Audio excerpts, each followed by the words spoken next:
सभी को नमस्कार। आज कोविड-19 के दौरान जनसंपर्क विषय पर आयोजित राष्ट्रीय वेबिनार में प्रतिभाग कर रहे doctor Vishwanath Pandey ji, professor Pushpendra Pal Singh ji, professor आतिश पराशर जी, डॉक्टर अमित कुमार मालवीय जी और अभी विषय के बारे में विधिवत विवेचन कर रहे प्रोफेसर मनुकुंडा रविंद्रनाथ जी और इस पूरे वेबिनार के मूल में इसके आयोजक और व्यवस्था करने वाले डॉक्टर राघवेंद्र मिश्र जी।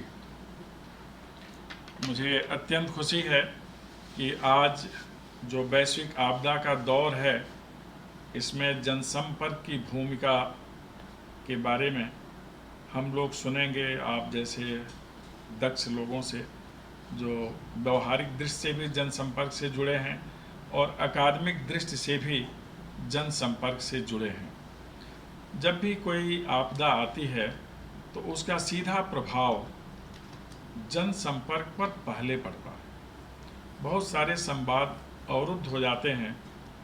आगे क्या होगा, कैसे होगा, किस तरह होगा, यह विचार मंथन का एक विषय बन जाता है। इसलिए जनसंपर्क की भूमिका, जनसंचार की भूमिका ये महत्वपूर्ण हो जाती है ऐसे परिवेश में जबकि जो कुछ भी दिखता है जटिल ही दिखता है, जो कुछ भी दिखता है संशयग्रस्त ही होता है और जो भी कहीं होता है वह संशय की स्थिति में होता है। ऐसे में संशय कैसे हटे, संवाद कैसे बढ़े, लोगों के मन का भेद कैसे मिटे, संस्था अगर संचालित है तो उसमें कार्य करने वाले लोगों के बीच में पुनः सेतु कैसे स्थापित हो, यह सब देखना जनसंपर्क का ही कार्य होता है। और उसमें जो लगे हुए अधिकारी होते हैं, जो कर्मचारी होते हैं या पूरी व्यवस्था के जो अभिन्न अंग होते हैं, उनके लिए विषय प्रासंगिक हो जाता है। इसलिए जनसंपर्क को समझना और इससे लगे हुए लोगों की भूमिका को आंकना ये बहुत महत्वपूर्ण है। आज हम जिस दौर में हैं, एक अदृश्य वायरस ने दुनिया के सभी देशों को एक धरातल पर खड़ा कर दिया। उनके बीच संवाद का माध्यम भी केवल अदृश्य ही रह गया है। हम इंटरनेट के माध्यम से, मोबाइल के माध्यम से अब संवाद कर पा रहे हैं। जो प्रत्यक्ष बैठकें हैं वो नहीं हो पा रही। अब हम इंटरनेट के माध्यम से जो भी संचार माध्यम है इलेक्ट्रॉनिक मीडिया के, उसके माध्यम से ही संपर्क और संवाद बनाने की स्थिति में हैं, क्योंकि संपर्क और संवाद से ही समस्याओं का समाधान होता है, संकट का समाधान होता है या आसन्न संकट के बारे में हम तैयारी कर रहे होते हैं। इसलिए जनसंपर्क तो बहुत महत्वपूर्ण होता है, चाहे वह विश्वविद्यालय जैसे संस्थान हो, व्यावसायिक प्रतिष्ठान हो अथवा औद्योगिक आस्थान हो, सब जगह इसकी ज़रूरत पड़ती है। और सर्वोपरि जो सत्ता प्रतिष्ठान हैं वहाँ भी जनसंपर्क अधिकारी, जनसंपर्क विभाग और जनसंपर्क से जुड़े हुए सभी महामानवों की भूमिका बहुत महत्वपूर्ण हो जाती है, क्योंकि शासन को अपनी नीतियाँ बतानी होती हैं। उन नीतियों के प्रति लोगों को आगाह करना होता है और इस तरह उन्हें मोटिवेट करना होता है, प्रेरित करना होता है कि स्वतः सत्ता के, शासन के, सरकार के निर्देशों का पालन होने लगे, लोग उसके अभ्यस्त हो जाएं। क्योंकि कोई भी सरकार जनहित करने के लिए ही होती है और वह लोक हित के लिए ही बनी होती है। इसलिए सरकार का पहला और एकमात्र लक्ष्य होता है लोक कल्याण।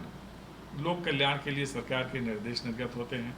हम सौभाग्यशाली हैं कि हमारे पास माननीय मोदी जी जैसा प्रधानमंत्री है, जो किसी भी मोर्चे पर जो विकास से संबंधित है, देश की सुरक्षा से संबंधित है या जन कल्याण से संबंधित है, वो आगे खड़े मिलते हैं। ऐसा प्रेरक नायक हो तो सभी स्वतः प्रेरित हो ही जाते हैं। आज का जो दौर है विश्व में, वैश्विक आपदा जिसे कहते हैं, कोरोना 19 जनित आपदा, ऐसे में हर व्यक्ति आज लॉकडाउन की स्थिति में है। सभी सरकारों ने दुनिया में इसी को एक माध्यम बनाया है कि कोरोना का चेन कैसे तोड़ा जाए, इसके लिए ज़रूरी है लॉकडाउन हो, सोशल डिस्टेंसिंग हो, फिजिकल डिस्टेंसिंग हो और हम सैनिटाइज़र का प्रयोग करते रहें। अब यहाँ भूमिका शुरू होती है संस्थानों में, प्रतिष्ठानों में और शैक्षणिक संस्थाओं में जनसंपर्क की, जनसंचार की और जनसंपर्क अधिकारी की। आज का जो दौर है उसमें जनसंपर्क अधिकारी सभी संस्थाओं में रखे जाने लगे हैं। यह एक नया पद है। पहले जनसंपर्क या लोक संपर्क एक पद होता था। पद अर्थात व्यवहार में प्रयुक्त होने वाला शब्द, जिसके माध्यम से केंद्र से लेकर परिधि तक सत्ता की रीति नीति की जानकारी दी जाती थी। उसके माध्यम व्यक्ति भी होते थे, उसका माध्यम आकाशवाणी, दूरदर्शन भी होते थे और समाचार पत्र होते थे। आप और आगे थोड़ा कम करें तो प्रिंट मीडिया और इलेक्ट्रॉनिक मीडिया कह सकते हैं। और अब तो विश्वविद्यालयों में मीडिया का विभाग है, मीडिया जनसंपर्क का विभाग है, जिसके माध्यम से हम दक्ष कम्युनिकेटर बनाते हैं और उनको नेतृत्व प्रदान करते हैं कि आने वाले दिनों में वो बात कम्युनिकेट कर सकें। ऐसे में जो और जुड़े हुए पक्ष हैं उनके ऊपर हमें ध्यान देना होता है।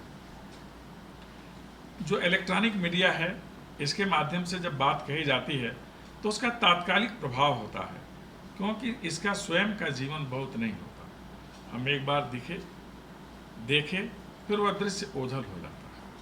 जो प्रिंट मीडिया है यह स्थायी होती है, लेकिन तब सामने आती है जब हम जो इसके दस्तावेज हैं या इलेक्ट्रॉनिक मीडिया में जहाँ यह संकलित है, जिसे सर्च इंजन कहते हैं, उसके माध्यम से हम देखना चाहें तो देखते हैं। लेकिन जो लोक संपर्क करने वाले कम्युनिकेटर हैं, जनसंपर्क की प्रक्रिया में लगे हुए महानुभाव हैं, उनकी भूमिका बहुत ज़्यादा महत्वपूर्ण होती है, क्योंकि वह हमेशा रहते हैं सामने। वह संस्थान में भी होते हैं, अंदर भी बाहर भी। उनका दो प्रमुख लक्ष्य होता है। पहला लक्ष्य तो यह कि संस्थान की छवि बेहतर रूप में प्रस्तुत करें, और दूसरा लक्ष्य यह कि संस्थान से जुड़े हुए जितने लोग हैं, अगर उनके मन में कोई इच्छा है, सीधे नहीं कह पा रहे हैं, तो इच्छा भी सत्ता के शिखर पर आसीन लोगों के पास या किसी प्रतिष्ठान के शिखर पर आसीन लोगों के पास कुशलतापूर्वक पहुंचाते हैं। अर्थात वह कुशल संवाद सहायक होते हैं, कुशल संवाद प्रेषक होते हैं और कुशल संवाद ग्रहीता होते हैं, वो ग्रहण भी करते हैं। इसलिए जनसंपर्क की भूमिका बहुत महत्वपूर्ण है। प्राचीन काल में भी और हमेशा से यह मान्यता रही है कि वह शासन, वह सत्ता, वह व्यवस्था ज़्यादा सफल होती है जहाँ सत्ता के लोग अथवा प्रतिष्ठान का संचालित करने वाले लोग जन सामान्य से निरंतर संवाद करते रहते हैं। यह संवाद बहुत ज़्यादा आवश्यक होता है, क्योंकि जब संवाद अवरुद्ध होता है तो संशय उत्पन्न होता है, और यह संशय असंतोष को बढ़ावा देता है, और असंतोष किसी भी दिशा में अच्छा नहीं माना जाता। इसलिए संवाद होते रहना चाहिए। यह संवाद ही जनसंपर्क है, और जनसंपर्क की प्रक्रिया में लगे हुए लोग अपनी भूमिका का बेहतर तरीके से निर्वहन करते हैं, कर सकते हैं और करना चाहिए। इसके लिए कुछ बातें हमें ध्यान रखनी होती है। दो रास्ते अपनाए जाते हैं अपनी बात सामने रखने के लिए। एक होता है एडवर्टीजमेंट और दूसरा होता है पब्लिसिटी। एडवर्टीजमेंट के माध्यम से कोई भी व्यक्ति, व्यवस्था अपनी अच्छी बातें लोगों के सामने रखता है या रखती है, और पब्लिसिटी के माध्यम से हमारे गुणों को कोई दूसरा गाता है। ये एक मौलिक अंतर है एडवर्टीजमेंट में और पब्लिसिटी में। लेकिन जो लोक संपर्क में, जनसंपर्क में लगे हुए लोग हैं, ये इन दोनों से ऊपर होते हैं। वह यथार्थ का प्रतिपादन करते हैं और लोगों का ध्यान संस्था के प्रति, या अगर व्यावसायिक औद्योगिक प्रतिष्ठान है तो उसके उत्पादों के प्रति आकर्षित करते हैं। यह उनके पास क्षमता होती है। इसके लिए कुछ आवश्यकताएं होती हैं। पहला, विश्वसनीयता होनी चाहिए। जब भी जनसंपर्क की ओर ध्यान दें तो ध्यान देना चाहिए कि संवाद विश्वसनीय ही होना चाहिए, अर्थात उसमें तार्किकता होनी चाहिए और वह तथ्यपरक होना चाहिए।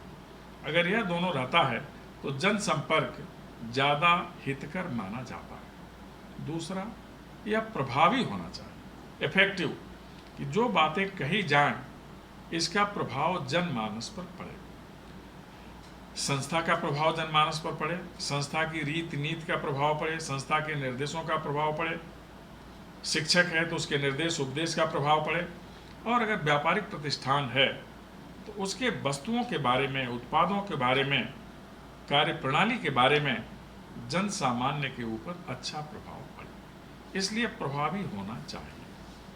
तीसरा, यह गुणवत्ता परख होना चाहिए कि जो भी बातें हैं उसमें वैल्यू है, इसीलिए जनसंपर्क का एक एथिक्स होता है, उसके बाहर इसे काम नहीं करना चाहिए। एथिक्स यह है कि यह सत्यार्थ प्रकाश करे, एथिक्स यह है लोगों का ध्यान आकृष्ट करे, एथिक्स यह है यह कभी नकारात्मक ना हो। छवि बनाते बनाते नकारात्मक भाव नहीं पैदा करना चाहिए, भय उत्पादन नहीं करना चाहिए, या किसी उत्पाद का प्रचार करते हुए कहना ये नहीं चाहिए कि केवल इसी का प्रयोग करें, दूसरे खतरनाक हैं या घातक हैं। इस प्रकार की नकारात्मक वृत्ति जनसंपर्क में नहीं होती है, इसलिए इसे हमेशा उपयोगी होना चाहिए, इसे लाभप्रद होना चाहिए। यह इसका एक और लक्षण है, अर्थात जिससे कहा जाए उसके लिए भी उपयोगी हो, संस्था के बारे में भी उपयोगी हो, और सर्वोपरि समाज के बारे में उपयोगी है, तभी जनसंपर्क की वास्तविक भूमिका होती है। इसलिए विश्वसनीयता, उपादेयता, लाभप्रद होना, गुणवत्तापरक होना और निरंतरता इसकी एक विशेषता है कि यह निरंतर संवाद की प्रक्रिया चलती रहनी चाहिए, और सबसे आगे चल करके यह आकर्षक भी होना चाहिए, लोगों का ध्यान आकृष्ट हो। जो व्यक्ति कह रहा है अपनी संस्था के बारे में, संस्थान के बारे में, प्रतिष्ठान के बारे में, वह लोगों का ध्यान आकृष्ट करे और उनके मन में विश्वास पैदा करे। आज के जो हालात हैं इसमें विश्वास पैदा करना जरूरी है। लोग अपने ऊपर भरोसा रखें, अपने सरकार के ऊपर भरोसा रखें, अपनी व्यवस्था के ऊपर भरोसा रखें कि आने वाला दिन बहुत अच्छा होने वाला है। हम पुनः इस तनाव दबाव के दौर से बाहर आएंगे। जो भी कार्यक्रम चल रहे हैं उसका हम ध्यानपूर्वक श्रवण करें और उसे अपने दैनिक जीवन में उपयोग में लाएं, यह आवश्यक होता है, और इसी से जनसंपर्क की उपादेयता बढ़ती है। कोरोना अजेय नहीं है, अजेय इंसान होता है, मनुष्य होता है, उसका पुरुषार्थ होता है। दुनिया में कोई ऐसी चीज़ नहीं है जिसे मनुष्य प्राप्त न कर सके। आज तक कोई ऐसी समस्या नहीं हुई जिसका निराकरण न हो सके, कोई ऐसी आपदा नहीं आई जिसका उन्मूलन न किया गया हो। इस आपदा का भी उन्मूलन होगा, इस समस्या का भी समाधान होगा। समाधान के रास्ते पर हम बहुत आगे बढ़ चुके हैं। अब हमें अपने ऊपर भरोसा रखना चाहिए। जिस समूह में हम हैं, परिवार के साथ हैं, व्यवस्था में हैं, उस पर भरोसा रखना चाहिए, और इस समय जो उपलब्ध संचार की प्रणाली है हमें उसका उपयोग करना चाहिए। हमें उन लोगों पर भरोसा करना चाहिए जो आगे आकर हमें महत्वपूर्ण बातें बता रहे हैं, यथा चिकित्सक, सुरक्षाकर्मी, सेवाकर्मी।